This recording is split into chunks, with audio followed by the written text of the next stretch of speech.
देंगे तो मैं स्वस्थ हो जाऊंगा, मेरी सारी इंद्रियां सचेष्ट हो जाएंगी, क्योंकि उन प्रेरक रघुवंश विभूषण मन इन बुद्धि को दे देता और बुद्धि आत्मा को प्रेषित करती। उस आत्मा के भी स्वामी मेरे राघव परमात्मा है। राम जीव प्राण के प्राण तुम, जीव सुख के सुख राम। इसलिए एक ही केवल मेरे प्राण की रक्षा का उपाय है और वह है राम सकृत अन्वार में। और महाराज ने फिर हा राघव महाबाहो हा ममायास नाशन हा कौसल्ये न पश्यामि हा सुमित्रे तपस्विनी हा पितृप्रिय मे नाथ हा ममासि गतः सुत हा निशंसे मया मित्रे कैकेयी कुलपांसिनी हा राघव हा राम। और ऐसा कह करके महाराज चक्रवर्ती दशरथ जी ने अपने शरीर का त्याग कर दिया। राम राम कहि राम कहि राम राम कहि राम, तनु परिहरि रघुबर बिरह राम गयौ सुरधाम। हा रघुनंदन प्राण पीरीते तुम बिनु जियत बहुत दिन बीते। हा जानकी लखन हार घुबर हा पितु हित चित चातक जलधर। महाराज ने भौतिक शरीर का त्याग किया, करुण क्रंदन होने लगा, रानियां विलाप करने लगी और रुदत्य अशोक संतप्ता निपेतुर गत चेतना। महल में अत्यंत कारुणिक दृश्य है। भगवती कौशल्या, भगवती सुमित्रा, रानियां सभी विलाप कर रही हैं, सभी कैकेयी को कटु वचन कह रही। प्रातः काल होने पर वशिष्ठ आए, दिव्य नौका में तेल भर करके महाराज के शरीर को सुरक्षित रखा गया। तैल द्रोण्याम शायितम तम सचिव। तुरंत उन्होंने आदेश दिया कि इस समय भरत अपने ननिहाल में है, उनका आह्वान किया गया। धावक तीव्र गति से गए, ननिहाल से श्री भरत जी महाराज को सूचना दी कि आपके गुरुदेव वशिष्ठ ने बुलाया। उस समय कात्यायन, गौतम, जाबाली, वामदेव, मोदगल्य, मार्कंडे आदि सभी ऋषि इस महामनीषी के महाप्रयाण के अंतिम संस्कार में शामिल होने के लिए आए। महाराज चक्रवर्ती दशरथ जी महाराज के पुत्र को लाने के लिए सेवक पहुंचे। भरत भी अनेक प्रकार के बुरे स्वप्न देख रहे थे। सेवकों ने जाकर के जब बतलाया है भरत जी महाराज को कि आपके गुरुदेव ने आपका स्मरण किया है, अति शीघ्र वहां से जो भी उपहार नाना ने दिया सब वहीं छोड़ करके और भरत जी महाराज अयोध्या में आ गए। अयोध्या अनाथ दिख रही है कम रामायण में, और चक्रवर्ती राजगोपालाचारी ने अपने रामायण में जो अंग्रेजी में लिखा बड़े सुंदर ढंग से निरूपण किया है। प्रायः जैसे आजकल महापुरुषों का शरीर छूट जाता है तो उनके शिष्य पुत्र आदि पिता का चित्रपट मूर्तियां रखते हैं। कंभ में चर्चा है कि अयोध्या के मार्ग में जो प्रधान चारों दिशाओं से अयोध्या की सीमा में प्रवेश के मार्ग हैं, वहां सुंदर सुंदर मंदिर बने हैं और मंदिरों में देवताओं की मूर्तियां हैं। प्रजा आती है वहां से दर्शन करती हुई, और उन्हीं में जो भी राजा अयोध्या का रहा है वो शरीर छोड़ता है तो उसका भी विग्रह स्थापित कर दिया जाता है। यानी राजा के चित्र बने रहते हैं, शरीर छोड़ते ही वो वहां स्थापित हो जाते हैं। इधर महाराज का शरीर छूटा, वहां उनकी मूर्ति प्रतिष्ठित हो गई, माने रख दी गई है चित्रपट या विग्रह वहां वर्णन। इसलिए भरत जी अत्यंत व्याकुल हो उठे कि यह तो उन महापुरुषों का, हमारे पूर्वजों का चित्र है जिन्होंने शरीर का त्याग कर मेरे पिता का इसी कतार में, इसी पंक्ति में मेरे पिता का भी शरीर रखा, इसलिए उन्हें अनर्थ की कल्पना होने लगी। अयोध्या में कोई उनको प्रणाम करता है, सभी सिर झुकाए हैं, नेत्र से अश्रुवर्षण हो रहा। अयोध्या अत्यंत इस समय उत्सव शून्य दिख रही है। भरत जी सीधे अपनी मां कैकेयी के महल में गए, क्योंकि कैकेयी के प्रेम में राम जी माता कैकेयी के महल में जाते रहते और राम जी के प्रेम में दशरथ जी वहीं रहते। इसलिए भरत जी सोचे कि मेरी माँ के पास भैया श्री राम और पिताजी भी मिल जाएंगे, लेकिन वहां कोई नहीं था। कैकेयी उठ करके खड़ी हुई, स्वागत किया है। भरत जी ने पूछा है कि पिताजी कहाँ है? कैकेयी ने सारा समाचार दिया। यह सुनते ही भरत जी व्यथित हो उठे, विलाप करने लगे, करुण क्रंदन करने लगे। कारण क्या है? पिताजी रुग्ण तो थे नहीं, शरीर स्वस्थ था। कैकेयी ने सारी बातें बतलाई। श्री भरत जी महाराज को न रोते बनता है और न उनको कुछ समझ में आता है कि क्या करें, क्योंकि मेरे कारण ही ऐसा हुआ है। अगर मैं इस पापिनी का पुत्र नहीं होता तो श्री राम का वनवास नहीं होता, मेरे पिता की मृत्यु नहीं होती, अयोध्या अनाथ नहीं होती। इसलिए श्री भरत जी महाराज अपने को यह जान करके अत्यंत खिन्न हो उठे। उनकी वाणी मौन हो गई कि मैं अब अपने लिए क्या करूं। इसी बीच में कैकेयी को बड़े कटु शब्द कहते हैं कि तुम अग्नि में प्रवेश कर जाओ।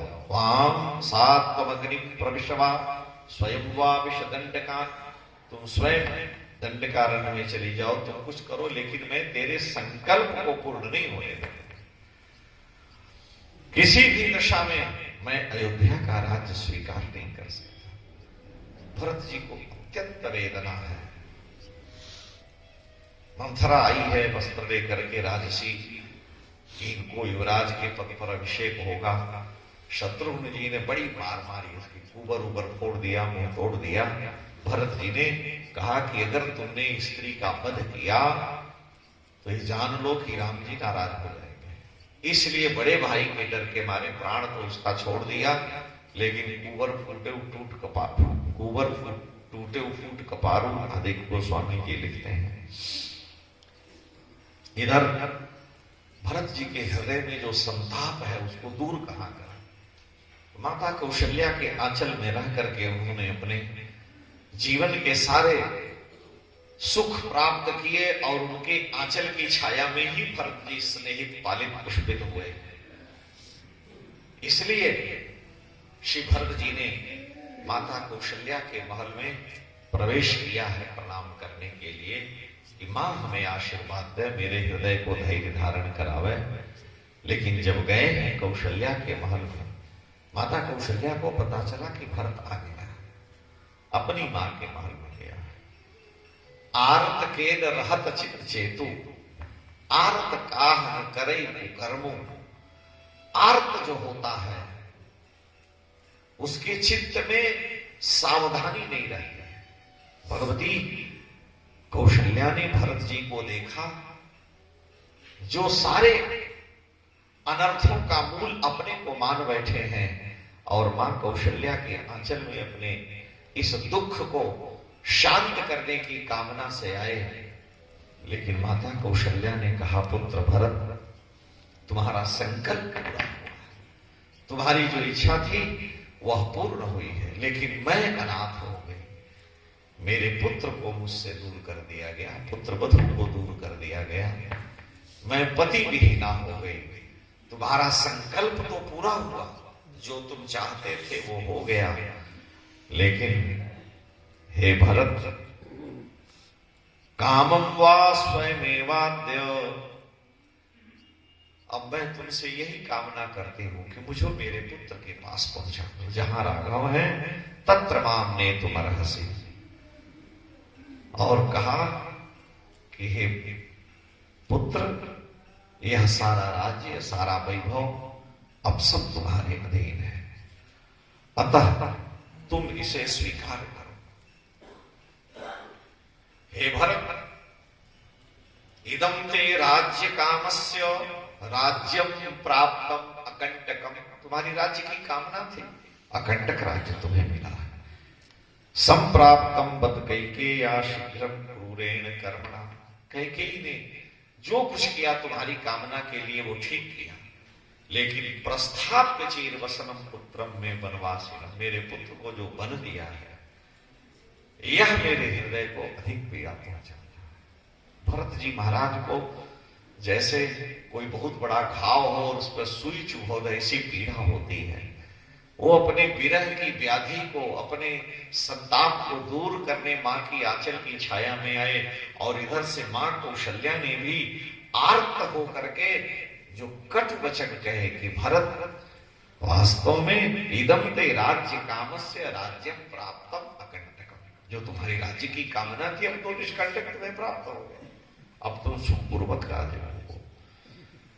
पपात चरणों तस्यास्तदा संभ्रांत चेत, भरत जी भूमि पर आराम से गिर पड़े मां कौशल्या के चरणों में और कहने लगे कि हे आर्ये, हे देवी, हे भगवती, कस्मात् अजानंतम गर्हसे माम अकल्मषम, कस्मादजा आर्ये कस्मादजानंतम गर्हसे माम अकल्मषम, हे मां मैं तो निष्पाप हूं, लेकिन आज तुम्हारी वाणी से ये कटु शब्द हमको सुनने को मिल रहे हैं।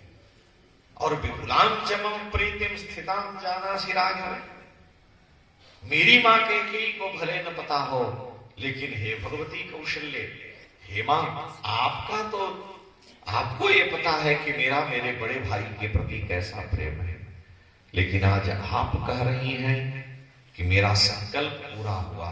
भरत जी शपथ करते हैं कि हे मां, अगर श्री राघव के बन जाने में मेरा तनिक भी मंतव्य रहा हो, राम जी के बन जाने में मेरा तनिक भी विचार रहा हो, तो सूर्य की ओर मुख करके मलमूत्र त्याग करने का जो पाप लगता है वह पाप हमें लगे। राम जी के बन जाने में अगर मेरी अनुमति, मेरा विचार रहा हो, तो गौ को पैर छूने, पैर से मारने से जो पाप लगता है वह पाप हमें लगे। अगर श्री राम के बन जाने में मेरी तनिक भी अनुमति, मेरा विचार रहा हो, तो प्रजा का पुत्रवत पालन नहीं करने के कारण राजा को जो पाप लगता है वह पाप हमें लगे। भरत जी शपथ करते हैं, लंबी शपथ है कि अगर श्री राम के बन जाने में मेरा विचार रहा हो, तो गुरु के अपमान का जो पाप लगता है वह पाप मुझे लगे। अगर श्री राम के बन जाने में मेरा तनिक भी मंतव्य हो, तो पृथ्वी पर खप्पर लेकर के भिक्षा मांगने वाला जो याचक है, पागल होकर के घूमता है, वो दशा मुझे प्राप्त हो। सेवक के सेवा लेकर के बाद में उसे भगा देने का जो पाप लगता है कमजोर हो जाने पर, वह पाप, भाई आप जीवन भर सेवा किया, अब बूढ़ा हो गया, साधु रोगी हो गया, कह जाओ अपने घर, अब वो कहां जाएगा? तो जिसकी शरण में है उसको ये सब उसमें आ गए, उसको हटा देने का जो पाप लगता है वह पाप मुझे लगे। हे महाराज, हे माता, यदग्निदाय के पापम यद पापम गुरुतल्प के, गुरुदेव की शैया पर अग्नि जलाने पर देवता से द्रोह करने के जो पाप हैं सब पाप मुझे लगे अगर मैंने राम जी के वन में जाने में मेरा मंतव्य रहा। भरत जी फूट फूट कर रोने लगे। माता कौशल्या ने हृदय से लगाया और कहा, पुत्र, शोक के कारण मेरी यह दशा थी, मेरी वाणी से शब्द निकल गए। फिर वशिष्ठ जी आए, चक्रवर्ती दशरथ जी का सारा संस्कार भरत जी के कर कमलों से हुआ। उन्होंने पिता का औदैहिक संस्कार किया है। भगवती सरजू के पावन पुलिन पर अस्त संचय करके तीर्थ प्रेक्षण उसका किया गया। पिता का सारा संस्कार किए, सभा एकत्रित हुई और ये निर्णय हुआ कि भरत जी आप अयोध्या का राज्य स्वीकार करें। भरत जी ने सारी सभा के मध्य में यह वचन कहा, क्योंकि प्रतीक्षते त्वां स्वजन श्रेणयः निपात्मज राज्यम गृहाण भरत पितृपैतामहं ध्रुवम। सारी प्रजा तुम्हारा तुम्हारी ओर देख रही है कि तुम अयोध्या का राज्य सिंहासन स्वीकार करो। तो भरत जी ने एक शब्द में कह दिया, गुरुदेव मंत्री पुरजन परिजन नैवम भवंतो माम वक्तुम अर्हन्ति कुशला।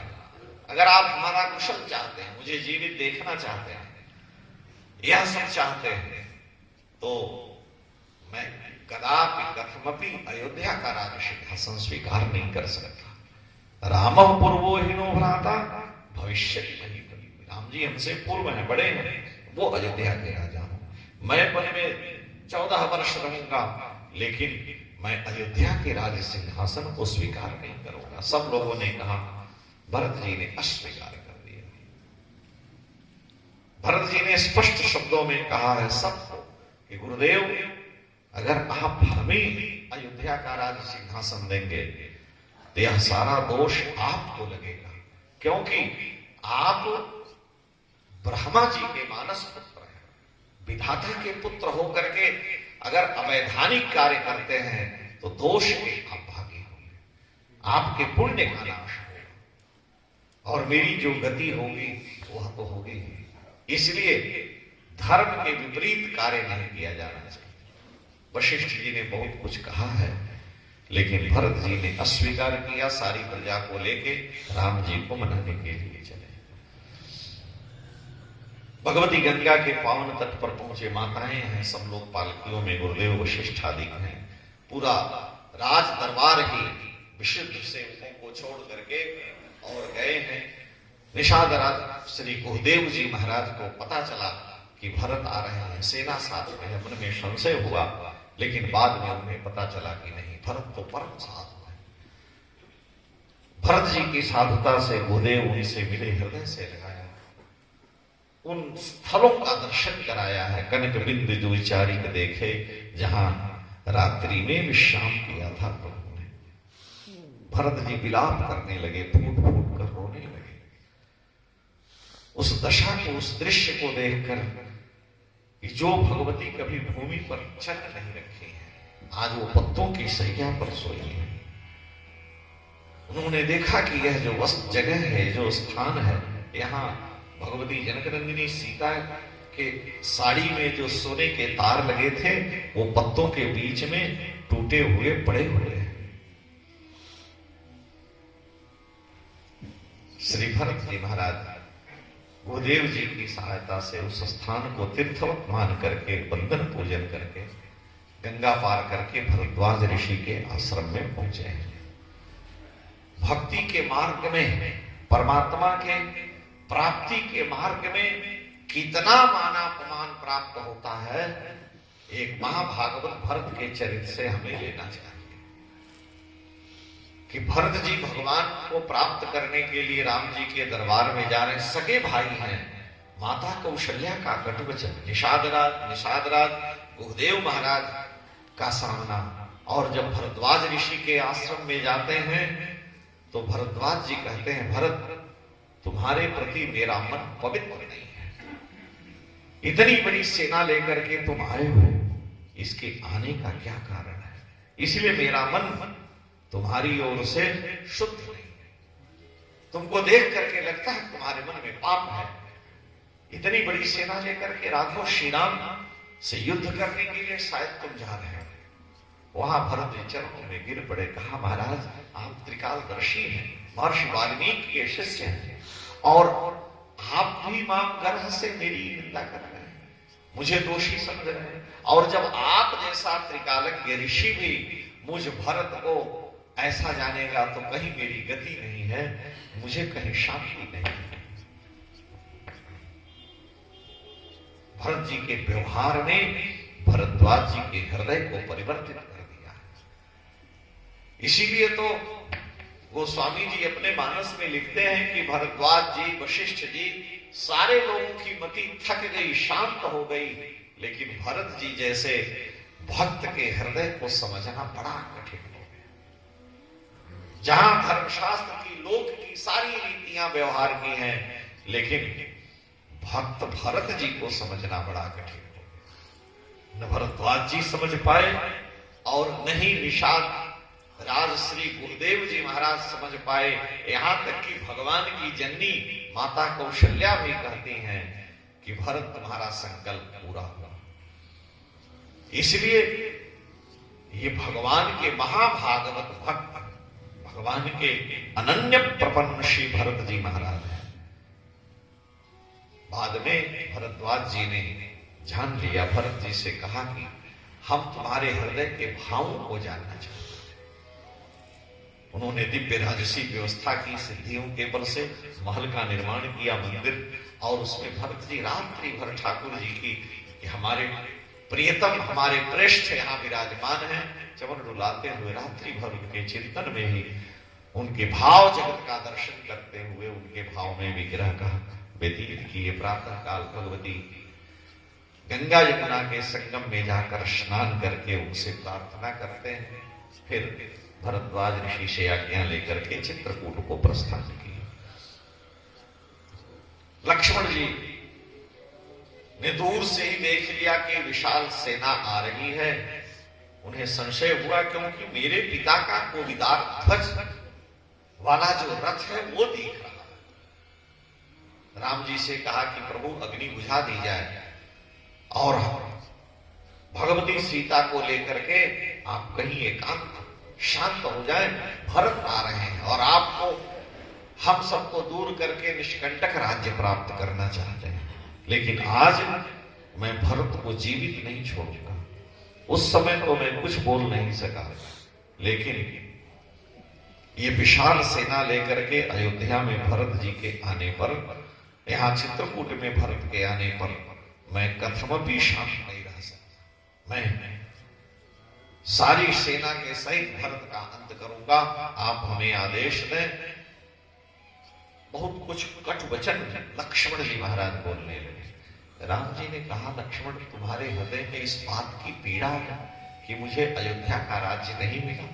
अगर मुझे अयोध्या का राज्य मिलता तो तुमको, हे लक्ष्मण, सारी शासन व्यवस्था तुम्हारे हाथ में रहती, तो तुम्हारे मन में यह शोक है कि मेरे भैया श्री राम को राज्य नहीं। लेकिन लक्ष्मण, भगवान को अपने भक्त पर कितना विश्वास होता है। राम जी कह रहे हैं कि लक्ष्मण, तुम मेरे भरत को कट शब्द मत कहो।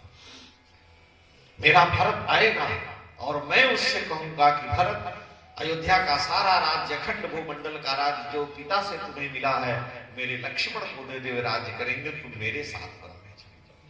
और हे लक्ष्मण, मेरा भरत कभी भी मेरी आज्ञा के विपरीत नहीं जा सकता, लेकिन उसको मारने का, उसके प्रति इस प्रकार के कट वचन कहने का तुम्हारा जो भाव है, मैं समझ रहा हूं तुम्हारे हृदय में राज्य की कामना है, और यदि राज्य की कामना है तो सहजता पूर्वक भरत तुम्हें दे दे। लक्ष्मण जी जैसे कछुआ अपने शरीर को समेट लेता है, अपने शरीर में ही कर गए। बड़ी ग्लानि हुई, क्योंकि वाणी से भी अगर भागवत का अपराध बनता है तो अपराध है, लेकिन लक्ष्मण जी का भाव अपने स्वामी के प्रति है, इसलिए लक्ष्मण जी को कोई दोष नहीं लगता है। राम जी ने कहा, लक्ष्मण, भरत के प्रति संशय करना उचित नहीं है। भरत जी विश्वस्त लोगों के साथ पहुंचे, ठाकुर जी के चरणों में जाकर के प्रणाम किया, साष्टांग प्रणिपात हो। रामस्य शिरसा पादौ जग्राह भरतः पुनः।